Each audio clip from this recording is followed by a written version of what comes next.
আসলে আমরা জেনে নিই এই ইমানকে কীভাবে বৃদ্ধি করা যায়। এই ইমান আমাদের আনয়ন করার পর তা কিন্তু বৃদ্ধি করার কিছু উপায় রয়েছে। আপনি ইমানকে বাড়িয়ে নিতে পারবেন আপনার, কিন্তু তার আগে জানতে হবে দুর্বল ইমান কোনটা আর সবল ইমান কোনটা। দুর্বল ইমান কীভাবে নির্বাচন করবেন? কিছু কিছু লক্ষণ যদি কারো মাঝে দেখতে পাওয়া যায় তাহলে বুঝতে হবে তার ইমানটা দুর্বল হয়ে গেছে। কীরকম লক্ষণ দেখলে বোঝা যাবে? 1 নম্বরে, গুনাহ করার পর সে যে অপরাধ করছে তার কাছে এমন মনে হবে না। সে যে অন্যায় করেছে তার কাছে মনে হবে না সে যে অন্যায় করেছে। এরকম কিন্তু হয় কি আমাদের সমাজে? তাহলে বুঝতে হবে তার ইমান দুর্বল হয়ে গেছে। এবং তার অন্তর কঠিন হয়ে যাবে, কোরআন তেলাওয়াত করতে ইচ্ছা করবে না। আছে আমাদের মধ্যে কি এরকম আছে? অবশ্যই আছে, যে তার অন্তরটা এমন কঠিন হয়েছে যে কোরআন তেলাওয়াত করতে ইচ্ছা করে না তার। 3 নম্বর, ইবাদত করার ক্ষেত্রে তার অলসতা সৃষ্টি হবে। আমরা কিন্তু প্রায় ইবাদত করতে অলসতা করি না কি? যদি ইবাদত করার জন্য আমাদের অলসতা কাজ করে তাহলে বুঝতে হবে আমাদের ইমান দুর্বল। সুন্নত, 4 নম্বরে সুন্নত পালনে অবহেলা থাকবে। বিভিন্ন রকম সুন্নত আমরা হাদিস থেকে জানার পরও কিন্তু আমরা তা পালন করতে অবহেলা করি। এতে বোঝা যায় কি আমাদের ইমান দুর্বল হয়ে গেছে। অধিকাংশ সময় তাদের মন মেজাজ খারাপ থাকবে, মানসিকভাবে বিপর্যিত হবে। এই অবস্থা হবে তাদের ইমান দুর্বল হয়ে গেলে। এবং তাদের কাছে যদি কোরআন তেলাওয়াত করা হয়, আল্লাহর বিভিন্ন কথা, আল্লাহর গুণের কথা বলা হয় এবং আখিরাত জাহান্নামের কথা বলা হয়, ভয়ের কথা, আখিরাত জাহান্নামের জান্নাতের কথা বলা হয়, জাহান্নামের ভয়ের কথা বলা হয়, এইসব যত কিছু বলা হোক না কেন তাদের কোনো মনে একটু রকম ব্যথিত হবে না এবং তাদের চোখে পানিও আসবে না। যাদের এরকম হয় বুঝতে হবে তাদের ইমান দুর্বল।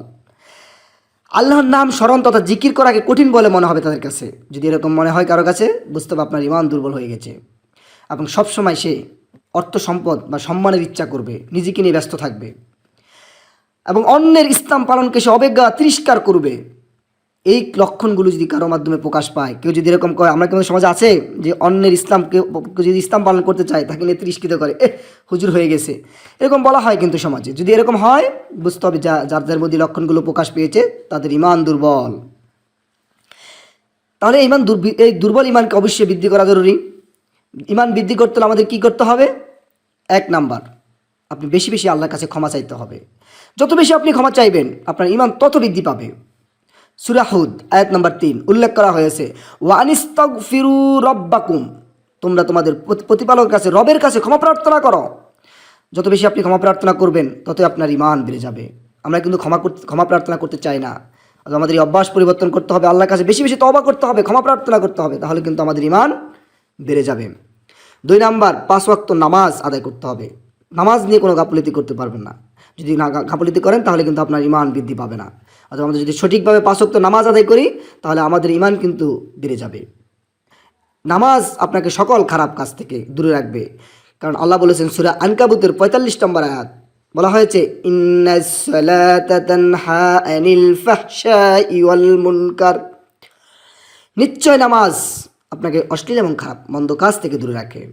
আজ দেখেন আমাদের সমাজে নামাজ পড়তেছে এবং সে অন্যায় করে, মিথ্যা কথা বলে, নামাজ পড়ে গীবত গায়, নামাজ পড়ে চুরি করে, নামাজ পড়ে ঘুষ খায়, নামাজ পড়ে সুদ খায়, আছে নাকি? তার মসজিদে কিন্তু প্রথম কাতারে দাঁড়ায়। তাহলে এখন আল্লাহ বলেছেন নামাজ অশ্লীল খারাপ কাজ থেকে দূরে রাখবে, কিন্তু সে নামাজ পড়ার পর অন্যায় করতে, তাহলে কি হলো? আল্লাহর কথাতে মিথ্যা হওয়ার কোনো সুযোগ নেই। তাহলে তার নামাজ হচ্ছে না, কারণ নামাজ রসুলের দেখানো পদ্ধতি হচ্ছে না। রসুল বলেছে সল্লু কামা রুআইতুমুনি উসল্লি, নামাজ পড়ো সেইভাবে যেভাবে আমাকে পড়তে দেখো। আমরা অবশ্যই হাদিসগুলো পড়ে দেখে রসুলের শেখানো পদ্ধতিতে নামাজ পড়বো, তাহলে কিন্তু আমরা অশ্লীল খারাপ কাজ থেকে দূরে থাকতে পারবো। নামাজ সম্পর্কে পবিত্র কোরআনের বিভিন্ন জায়গায় কিন্তু তাগিদ দেওয়া হয়েছে। শুধুমাত্র সূরা বাকারাতে অনেক জায়গায় বলা হয়েছে, সূরা বাকারা 3 নম্বর আয়াত, সূরা বাকারা 43 নম্বর আয়াত, সূরা বাকারার 45 নম্বর আয়াত, সূরা বাকারার 110 নম্বর আয়াত, সূরা বাকারার 153 নম্বর আয়াত, সূরা বাকারার 238 নম্বর আয়াত, সূরা বাকারার 277 নম্বর আয়াত, সব জায়গায় নামাজের তাগিদ দেওয়া হয়েছে। আমরা যত বেশি নামাজ আদায় করব ইনশাআল্লাহ আমাদের ঈমান তত বৃদ্ধি পাবে। ঈমান বৃদ্ধি করার 3 নম্বর উপায়, নিয়মিত আপনি কোরআন তেলাওয়াত করতে হবে। আপনি কোরআন তেলাওয়াত করলে কিন্তু আপনার ঈমান বেড়ে যাবে।